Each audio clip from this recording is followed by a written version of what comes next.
Hey everyone, welcome back to another episode of Baking with Brando. So it's November, and that means cold, and snow, and not having winter tires yet, and all the stuff that can stress you out in this time of year. So I'm gonna make a key lime pie and try and bring myself back to the summer fields that I miss so dearly. We're gonna make a coconut sorbet to start here. So it starts with 1 can of coconut cream. I'm gonna scrape it out as best we can. Ha, get it? We're gonna add some glucose syrup because that really helps with keeping things soft, I find, when it comes to sorbets and ice creams. Got some sugar, some vanilla, and we're gonna balance this with some water and a touch of salt just for flavor. Throw that on the burner and bring it to a simmer. I don't wanna boil anything here. I'm just kind of like bringing all those sugars into one liquid consistency. And we'll take a quick sample. Just gonna cool it off real fast. That way we can run it on the refractometer and get some accurate results. So here it is. This is our special telescope. It measures sugar and tells us how much there is in a liquid based on a brick scale. So I'm looking for 31. We're at 21, and that means we need more sugar and more glucose, more of the things that's going to keep this from freezing into a solid brick. So we'll just give this a quick mix and take one more sample. Hopefully we're, like I said, a little bit closer to 31 on the brick scale. And it looks like we are exactly on 31, so that's great. We can pour this into our container, pop it in the fridge, and get ready to move on to the next steps, which is resting this base overnight and getting ready to set up our DJ station. So I bought this Paco Jet off Facebook Marketplace. It cost me only 50 bucks. I think I got a pretty wicked deal. Came in the special teal blue color. And here I am, I'm just pouring in my ice cream base. It's about a cup's worth, which is like a lot. That's a lot, man. I can get almost a liter of this done in like 3.5 days. Check it out. So we're gonna spin this for 30 minutes, get ready to pull it out. Check to see if we got a half decent consistency. That looks pretty good to me. That's actually like, that looks like an ice cream. I think we'll get a nice scoop out of this. I did not trust this machine when I first bought it, I'll be honest, man. 50 bucks, right? Like you'd think it'd be a ripoff, but no, seems to work pretty good.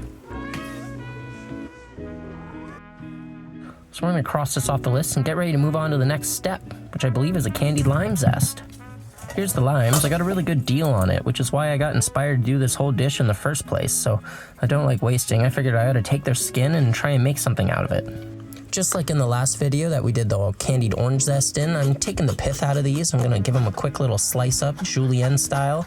Then we're gonna blanch them a few times because they do have some bitterness and I really don't want that to come through in the back end here.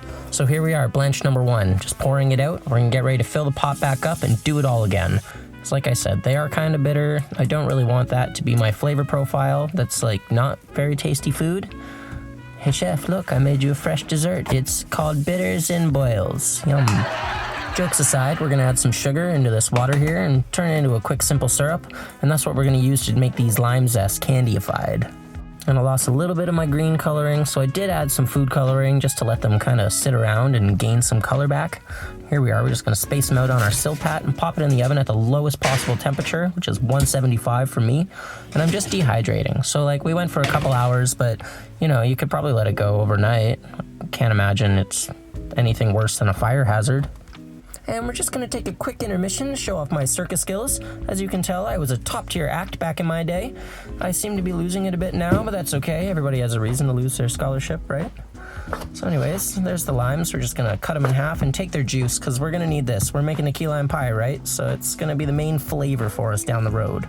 Before we can make any sort of filling though, we're gonna need to make our crust. So we're gonna start with our graham cracker crumbs. We're gonna pop some sugar in a bowl and a little bit of coconut oil is what I'm using this time. Cause like, I mean, we're doing a coconut sorbet and might as well add that flavor as much as we can. I got this teeny tiny tart ring and that's what we're choosing as our mold today because it's the only tart ring that I have, so we don't really have a choice, but it works good. It looks exactly like a key lime pie that I used to make at a restaurant, except like 1/6 the size, which I think is great. So we're gonna cross that off the list and we're gonna get ready to move on to the filling. So our filling is super simple basic. It's just gonna be some sweetened condensed milk. You pop an egg yolk in there, give it a mix, and then we're gonna pour some lime juice over top, and that's kind of cooking it as we stir. I think it's cool. You can't really tell in the bowl right now, but it is thickening, which is really fun to watch. So there's our crust. I'm just gonna pull it out of the oven and get that filling put in there, and then we're gonna pop this back in the oven for, like I said, another 5 or 10 minutes. Not too long. It's mostly cooked. We just wanna kinda let it all set and come together. So it's been about 10 minutes, and this thing is looking done to me. It's a little bit wobbly in the center, which is telling me that, like a cheesecake, it's gonna set once it cools. So we'll turn off the oven and we'll get ready to move on to our next step, which I believe is a strawberry or raspberry coulis. I use the same coulis recipe just about every time, so it starts with 200 grams of fruit, 50 grams of sugar, some lime or lemon juice, salt, and a little bit of vanilla. Once you've got all those flavors going in the pot, you're gonna put it on the burner and just kind of bring it to a boil. I'm boiling this until it starts reducing, and I like feeling it. Once it starts feeling kind of syrupy to me, that's how I know I'm in a good place to start blending. I actually like to over-reduce my sauces usually if I'm planning on making a coulis. Like, it's easier to add more liquid to thin things out than it is to take liquid out of an already sauced sauce. So I'm gonna cross this off the list and get ready to move on to one of our last steps, which is making a quick little chocolate garnish. If you follow this page at all, you know that I like playing with chocolate. I think it looks fun, I think it is fun, and it definitely has a camera appeal in my eyes. Look at that, see? See how he spreads it around on the countertop? Cleans it up all fancy. Yeah, that's good shots right there. So we're just gonna check the temperature real quick here and make sure we're in temper. And you can see I rub my finger across and it doesn't smear, so that means we do have a good temper going.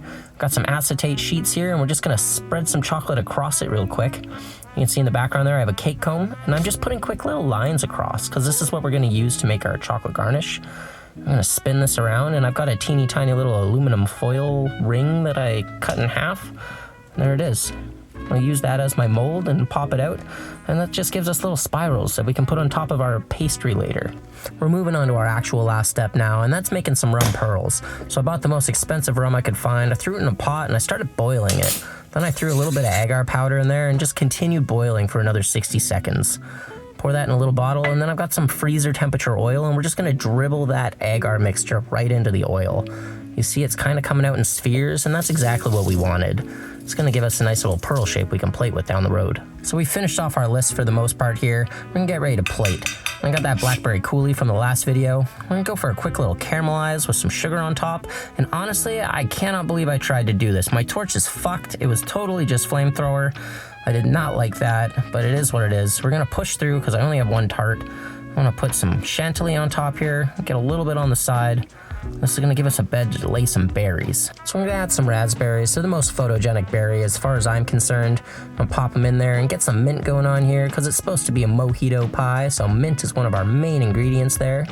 I've got that strawberry raspberry coulis that we made earlier, so we're just gonna put some nice dots with acidity. And there's that coconut sorbet. And just put our little pearls on top. They actually look really pretty, and I almost regret putting the chocolate on top of it, but I still kind of like it. So here we are. Got some nice photo shots. Zooms in, zooms out. If you've stuck around this long, I do appreciate you. Thanks for watching. Hopefully I'll see you in the next video. I'm just gonna eat this dessert all by myself now. Bye.